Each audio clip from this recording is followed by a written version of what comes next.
नमस्कार दोस्तों, एक बार फिर से आपका स्वागत है हमारे इस चैनल में।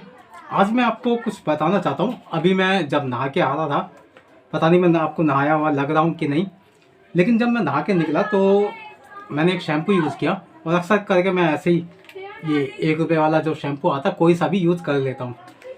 अब क्योंकि मेरे बाल पहले से ही उड़े हुए हैं, आप देख रहे हैं, तो इसलिए मैं ज़्यादा इसमें टेंशन नहीं लेता। कुछ दिन पहले ही मैंने बाल काले किए, तो मेरे दिमाग में आया कि क्यों ना मैं एक बात आपसे शेयर करूं। क्योंकि मैं कुछ दिन पहले एक डॉक्टर के पास गया था और अपनी वाइफ के साथ। तो मेरी वाइफ के बालों में काफ़ी ज़्यादा डैंड्रफ था। महिलाओं में क्या होता है कि अक्सर करके उन्हें, क्योंकि उनके लंबे बाल होते हैं, तो वो हफ्ते में कई बार 2 या 3 दिन में शैम्पू करती हैं या फिर हफ्ते बाद करती हैं। कई बार उन्हें अगर समय नहीं मिलता है तो समय ज़्यादा भी हो जाता है और वो कई बार ब्यूटी पार्लर में जाकर अपने बाल धुलवाती हैं। तो ऐसा अक्सर करके महिलाओं के साथ होता है और उनके बालों की समस्या ये होती है कि बाल बड़े भी होते हैं, कई बार वो खुले रखती हैं बालें, तो उनमें धूल मिट्टी भी ज़्यादा चली जाती है। इसी वजह से डैंड्रफ बढ़ जाता है। हम जेंट्स जो होते हैं, हमारे बाल काफ़ी छोटे होते हैं, इसलिए हम इतना इसमें ज़्यादा टेंशन नहीं लेते। हम कोई सा भी शैम्पू उठा लेते हैं, उससे धो लेते हैं और ज़्यादा इसको सीरियस मैटर नहीं लेते। लेकिन महिलाओं के लिए ज़्यादा होता है और कई बार ये जेंट्स में भी ये प्रॉब्लम आ जाती है कि डैंड्रफ की समस्या आ जाती है। और जबकि अब सर्दियों का समय जैसे कि आप देख रहे हैं, नॉर्थ इंडिया में अब ठंड शुरू हो चुकी है। और ठंड में होता क्या है कि हम जो कंबल रजाई ओढ़ते हैं, तो उससे भी डैंड्रफ बनना शुरू हो जाता है। उसके अंदर जो धूल मिट्टी लगातार इकट्ठी होती रहती है, वो हमारे शरीर में, हमारे सर में जाती है और इस तरह से वो बालों में जमने लग जाती है। कई बार हम भी ऐसा कर देते हैं कि हम 1-2 दिन शैम्पू नहीं करते हैं। जैसा कि कई बार डॉक्टर कहते हैं कि आपको ज़्यादा शैम्पू नहीं करना चाहिए। हम ज़्यादा शैम्पू नहीं करते, तो फिर हम 1-2 दिन बाल धोना इग्नोर कर देते हैं और इस तरह से क्या होता है कि डैंड्रफ बनना शुरू हो जाता है। एक कंटिन्यूसली चलना शुरू हो जाता है। पहले हम 1-2 दिन नहीं धोते हैं, फिर थोड़ा डैंड्रफ जमता है, फिर हम 2-3 दिन बाद जब भी धोते हैं तो उससे नहीं निकल पाता, फिर इस तरह से एक लेयर बनती चली जाती है और इस तरह से बहुत ज़्यादा डैंड्रफ बन जाता है। अब अगर हम नॉर्मल तरीके से देखते हैं तो ये कोई बड़ी बात नहीं है, लेकिन जब ये बहुत ज़्यादा बढ़ जाए तो ये समस्या बन जाता है। फिर लीक और जूं भी हमारे सिर में लग जाती है और ये कई बार एक व्यक्ति से पूरे परिवार में फैल जाता है और फिर समस्या बहुत ज़्यादा बड़ी हो जाती है। और इसमें कई बार ऐसा भी हो सकता है कि बाल कटवाने की नौबत आ जाए और ये सबसे बड़ी समस्या हो जाती है महिलाओं के लिए, कि कोई भी महिला नहीं चाहेगी कि वो गंजी होकर घूमना उसे पड़े। तो जब मैं डॉक्टर के पास गया तो वैसे तो उन्होंने बहुत तरीके बताए, आप मुल्तानी मिट्टी लगा लीजिए या कोई और कई तरह की चीज़ें उन्होंने बताई।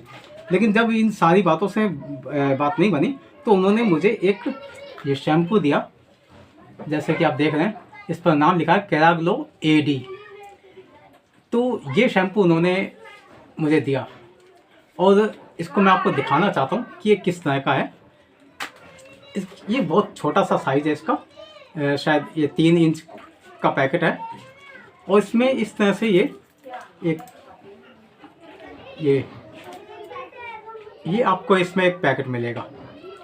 छोटी सी बोतल है, बहुत छोटी सी, और इसके ऊपर आपको सारी वही डायरेक्शन वगैरह लिखी हुई दिख जाएगी।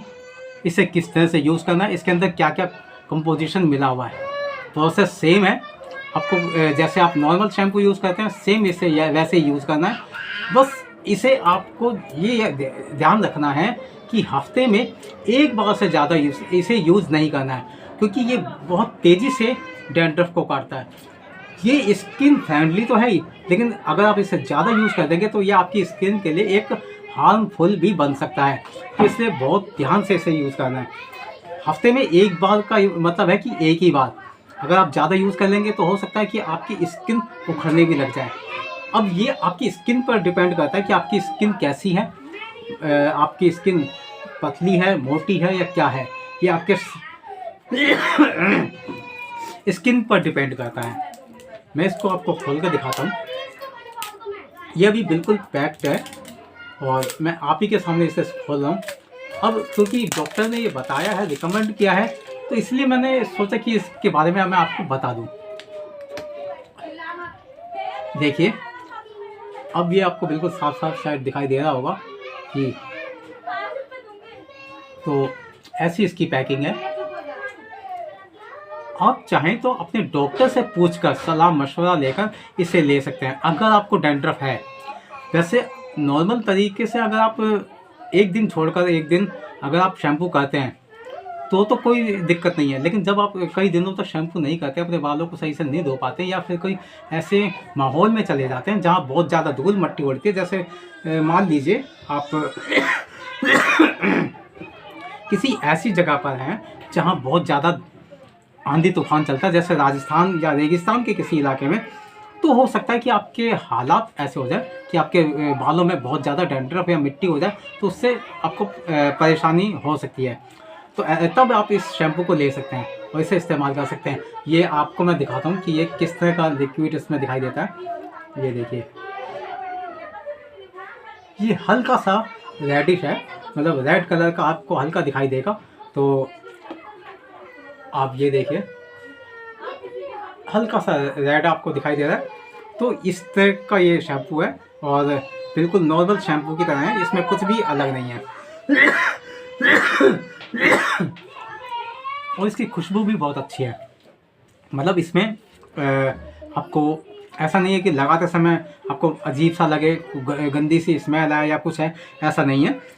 तो आप अगर अपने शरीर में डैंड्रफ से परेशान है या आपकी फैमिली में कोई ऐसा परेशान है जो डैंड्रफ से काफ़ी परेशान है, तो आप उसके लिए इसे ले सकते हैं और डॉक्टर से भी सलाह ले सकते हैं। वैसे ये मैंने डॉक्टर से ही सलाह लेकर आपको दिखाया है, लेकिन फिर भी आप चाहें तो अपनी तरफ से एक बार और कोशिश कर सकते हैं। तो आज के लिए इतना ही, और मैं चाहता हूँ कि भाई आपकी सेहत और आपका जीवन अच्छा रहे, इसलिए मैंने सोचा कि आपको ये इस डैंड्रफ वाले शैम्पू के बारे में आपको ज़रूर बता देना चाहिए। तो आज के लिए धन्यवाद। शेयर करना, लाइक करना और सब्सक्राइब करना ना भूलें। Thank you.